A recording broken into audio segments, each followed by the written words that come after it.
বিএনপির বর্তমান ভূমিকা ফেব্রুয়ারির নির্বাচনকে ঝুঁকিতে ফেলছে বলে দাবি করেছে জামায়াত ইসলামী। সংস্কার প্রস্তাব না মানলে দায়িত্বহীনতার পরিচয় দেবে দলটি।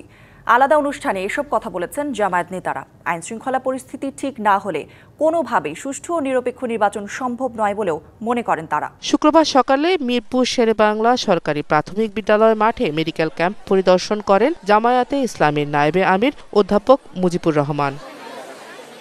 এ সময় নায়েবে আমির বলেন, আইনশৃঙ্খলা পরিস্থিতি ঠিক না হলে কোনোভাবেই সুষ্ঠু ও নিরপেক্ষ নির্বাচন সম্ভব নয়। পিআর পদ্ধতিতে নির্বাচন আয়োজনে সরকারের প্রতি আহ্বানও জানান তিনি।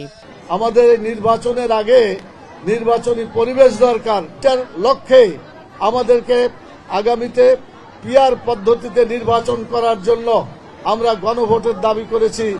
এদিকে কুমিল্লা ১৪ গ্রামে নিজ নির্বাচনী এলাকায় এক সমাবেশে আরেক নায়েবে আমির ডক্টর সৈয়দ আব্দুল্লাহ মোহাম্মদ তাহের বলেন, সংস্কার প্রস্তাব না মেনে দায়িত্বহীনতার পরিচয় দিচ্ছে বিএনপি।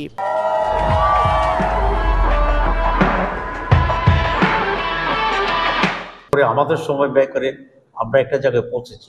এখন এই কথাটি বলা আমি মনে করি তাদের দায়িত্বহীনতার পরিচয়।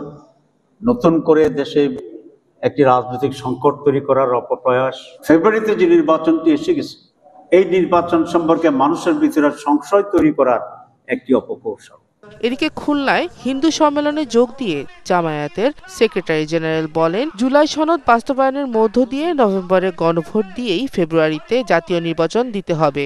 আমরা ফেব্রুয়ারিতে নির্বাচন চাই, প্রোভাইডেড জুলাই সনদ বাস্তবায়নের আদেশ জারি করুন, নভেম্বরে গণভোট দিন এবং আগামী সংসদে এটা আইনি ভিত্তি যখন পেয়ে যাবে সব সংস্কার তখন কাজে লাগবে। স্বাধীনতার পর থেকে সব রাজনৈতিক দল হিন্দুদের রাজনৈতিক স্বার্থে ব্যবহার করছে বলেও অভিযোগ করেন মিয়া গোলাম পরোয়ার। আলহামদুলিল্লাহ ওয়াসসালাতু ওয়াসসালামু আলা রাসূলিল্লাহ। Sheikh Nigar Sultana, DBC news desk.